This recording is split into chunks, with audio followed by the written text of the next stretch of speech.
이번에는 빅데이터 활용하는 방법에 대해서 배워보겠습니다. 이제 빅데이터를 활용할 수 있는 것 중에 대표적인 게 지가 지수와 지가 변동률이 있습니다. 지가 지수는 2016년 12월 1일을 0으로 기준으로 하여서 이때까지 그 이후부터 지금까지 땅값이 움직인 지가 변동률의 총합이에요. 그래서 지가 지수가 높다라는 거는 2016년 12월 1일을 0으로 해서 이때까지 땅값이 얼마큼 움직였는지를 볼 수 있는 거고요. 지가 변동률은 매월 토지 가격이 어떻게 움직였는지를 나타내 줍니다. 그래서 지가 지수가 높은 쪽은 이때까지 땅값이 가장 많이 오른 곳이고요. 지가 변동률은 이번 월에 땅값이 많이 오른 곳, 적게 오른 곳을 나타내 주는 것입니다. 그리고 이제 토지 거래량은 우리 가격은 예를 들어서 가격은 속일 수가 있어요. 무슨 말이냐면 내가 예를 들어 아파트가 있는데 뭐 프리미엄을 1억에 내어주세요 이러면 그냥 등록하는 사람 마음이에요.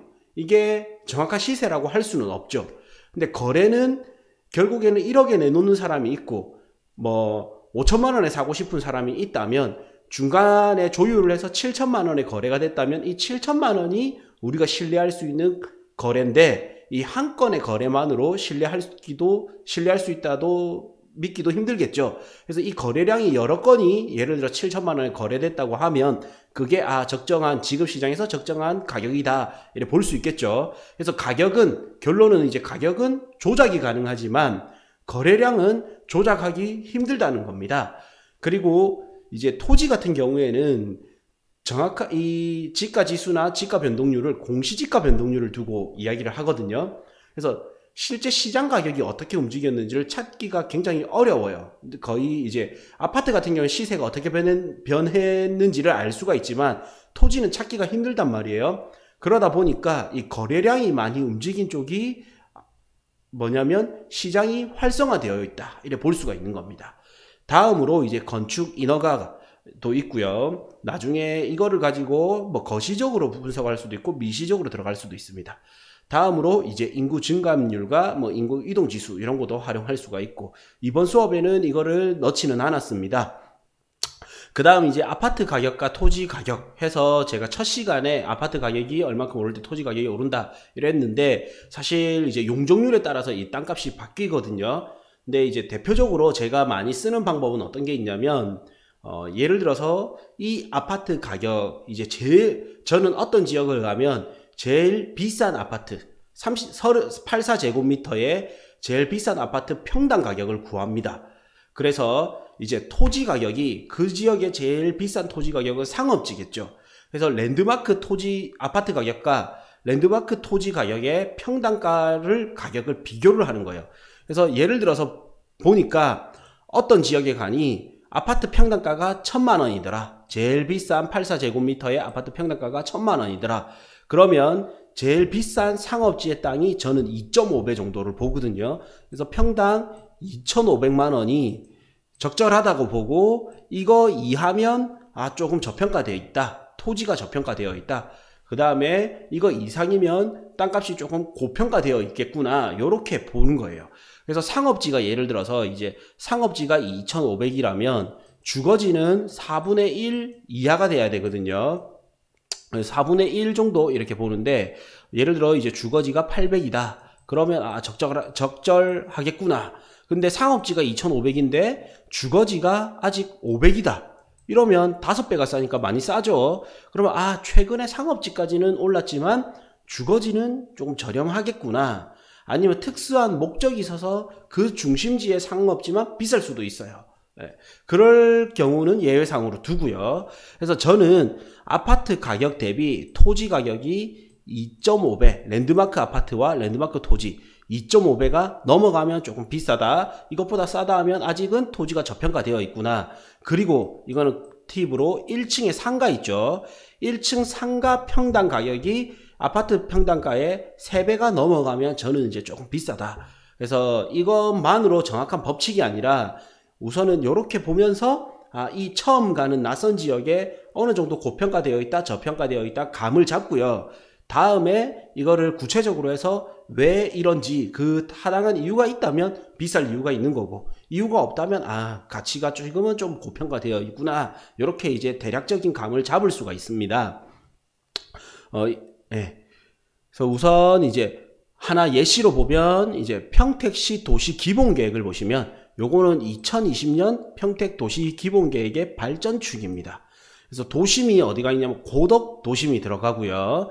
다음에 남북 중심축에서 진위, 송탄, 고덕, 남평택 요렇게 해서 남북 중심축에 들어가고, 그 다음에 동서 중심축에는 고덕에서 안중으로 이렇게 이어지게 됩니다.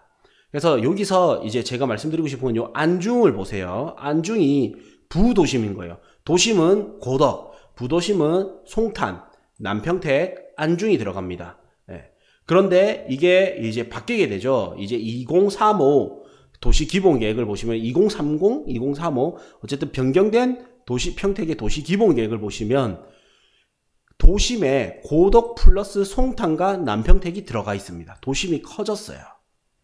이런 그림이 뭐 의미가 있다라는 겁니다. 그러면 이제 송탄 쪽과 남평택이 다시금 주목을 받을 수도 있겠다. 과거에 요때는 남평택이 부도심이죠. 그래서 평택시청이 있는 그쪽이 구도심이 되고 고덕이 들어오는 데가 신도심이 되는 거예요. 그런데 이제는 고덕과 남평택, 송탄까지 해서 도심으로 들어가고요. 다음 이제 이게 핵심 별 3개. 안중, 포성, 현덕을 물류관광 도심으로 들어가는 거예요. 여기는 다시 도심으로 들어가는데 뭘로? 물류관광 도심으로 들어가는 거예요. 요런 거를 내가 도시계획이 변경됨에 따라서 꾸준히 가보는 거예요.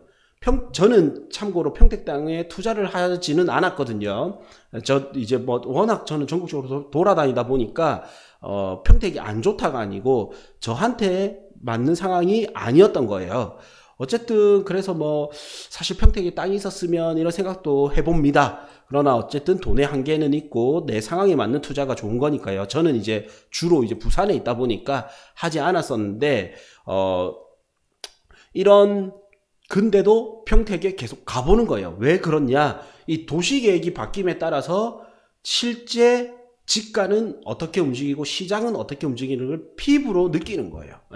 그렇게 하기 위해서는 이런 도시계획이 변경될 때마다 초기에는 어떻고 중기에는 어떻고 후기에는 어떻는지, 그에 따라서 가격은 어떻게 움직이는지 계속 체크를 하는 겁니다. 그래서 이제 도시계획을 보고 답사, 손품과 발품이 중요합니다. 근데 너무 발품만 가면, 이런 도시계획을 모르고 간다면 잘 이 지역에 대한 감이 안 잡힐 거고요. 그렇다고 또 너무 손품만 팔아도 현장 분위기를 내가 느끼기는 힘들겠죠. 그래서 저는 적절한 손품과 발품의 밸런스가 필요하다고 보거든요. 그래서 지금은 보시면 어떻게 동쪽의 중심이었던 게 서쪽으로 이동할 수밖에 없겠구나. 왜? 도시계획이 변경됐기 때문에. 그러면 이거를 이제 빅데이터를 통해서 체크를 하는 겁니다.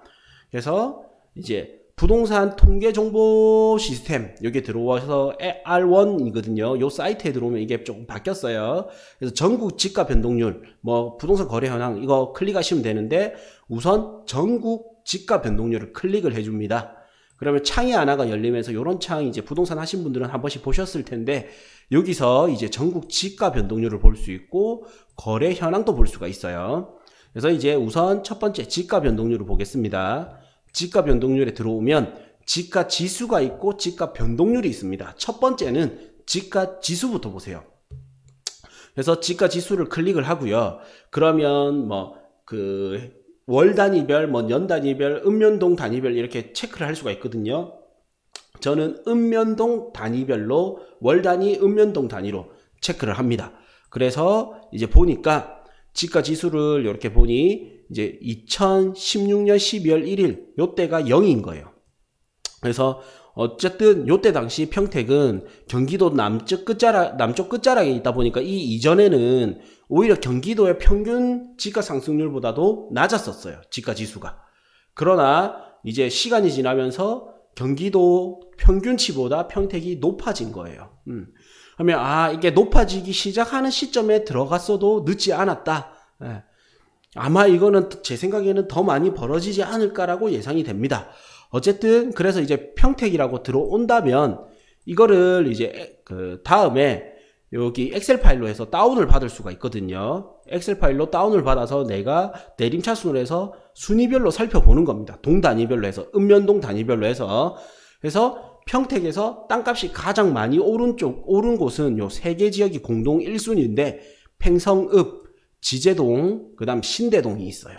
그 다음 두 번째로 많이 오른 데가 고덕면, 안중읍, 현덕면이에요. 그래서 여기는 주로 제가 이야기했던 동평택입니다. 동평택에 개발 호재가 많았던 인근이 가장 많이 올랐어요. 이제 역대 이때까지 집가 지수를 보자면. 그리고 두 번째, 이제 바닷가 쪽으로 해서 안중읍, 안중역세권 인근, 그 다음 현덕면, 그 다음 포승읍이 이제 바닷가 쪽, 서쪽 서평택에 들어가는 데가 아까 도시기본계획에서 이렇게 보시면, 여기 보시면 안중, 포승, 현덕이죠. 네.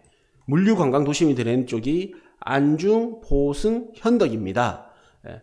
그래서 이제 앞으로 이쪽이 많이 오를 거다고 제가 지난번에 이제 강의 때 알려드렸는데 아직도 괜찮아요. 제가 한 1년 전부터 이쪽을 많이 알려드렸어요. 한 4, 5년 전에는 이쪽을 많이 알려드렸었고요.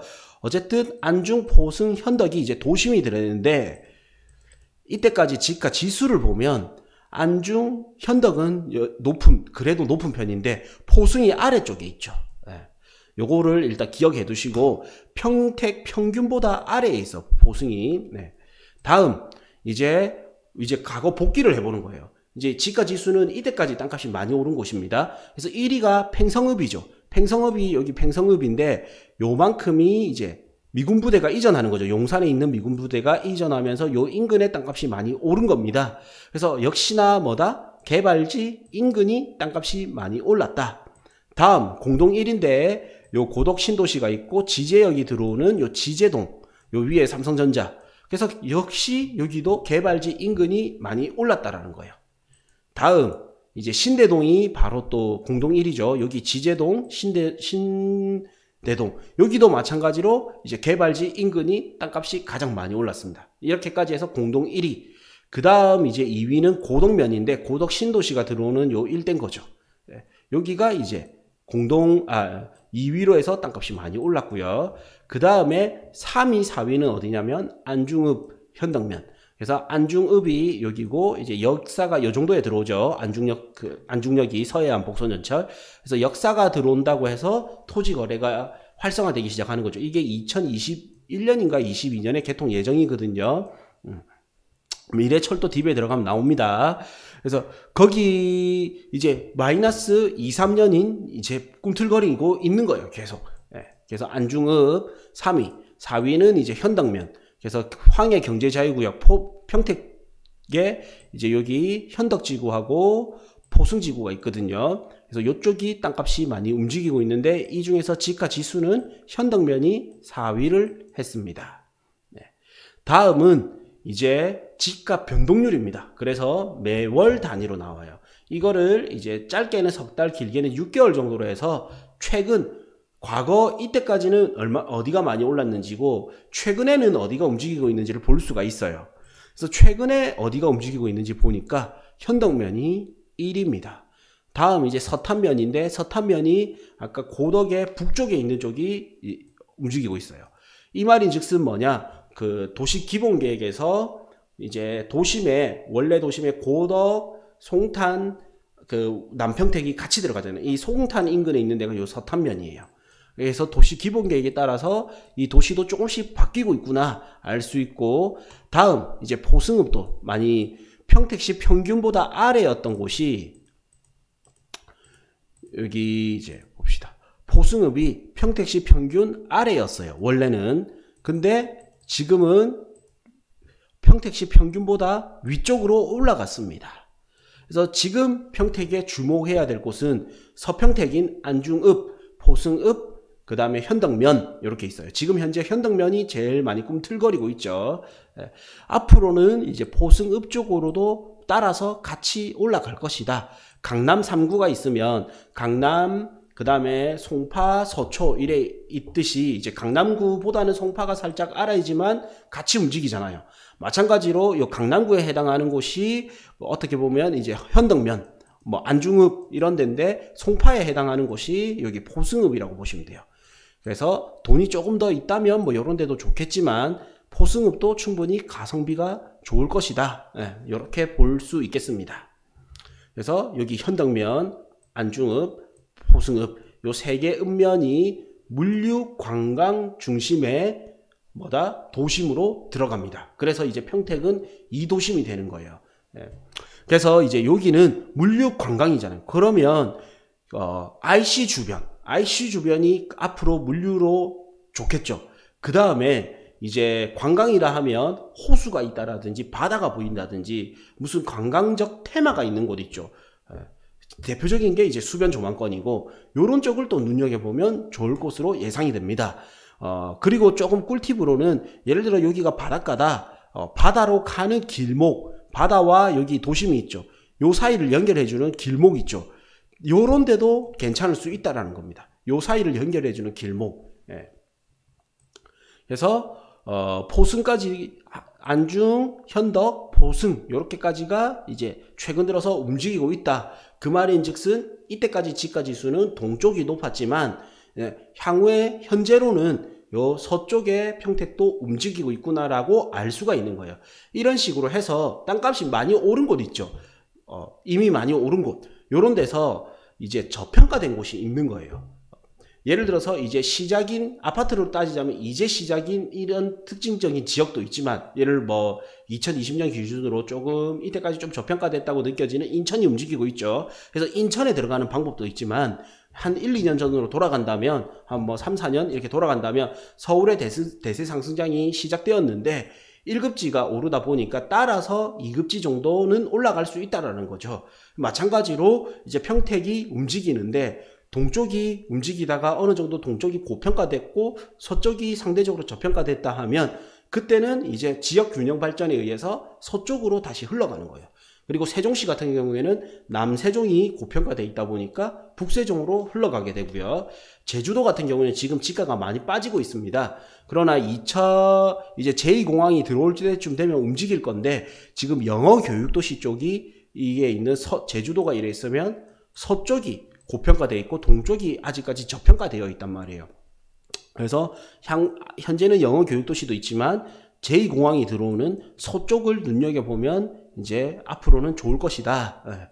이거는 공항 개통, 공항 준공, 완공되기 3년 전, 조금 빠르게 들어가면 5년 전 요때부터 이제 눈여겨보면 다시 한 번 더 바람이 불 수도 있겠구나. 이렇게 해서 볼 수가 있습니다.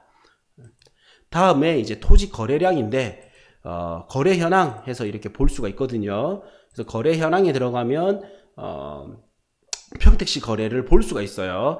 이렇게 이제 거래를 볼 수 있는데 지가가 많이 올랐는데도 거래량이 받쳐주는, 이거는 아파트 투자에도 도움이 돼요. 가격이 많이 올랐는데도 거래량이 받쳐준다 하면 아직도 추가 상승 여력이 에너지가 남아있다. 근데 이제 가격은 올라가는데 거래량은 감소하기 시작한다. 그러면 그때는 이제 주의가 필요하다라는 거예요. 그래서 이제 거래량이 올라가는, 요렇게 아직은 작다가 올라가는 요 시점도 좋지만 이제 가격이 오르는데도 불구하고 거래량이 살아있다라는 거는 아직까지는 괜찮을 수 있겠다. 거래량이 먼저 감소하기 시작하고 가격이 떨어지기 시작하거든요. 요렇게 이제 볼 수도 있습니다.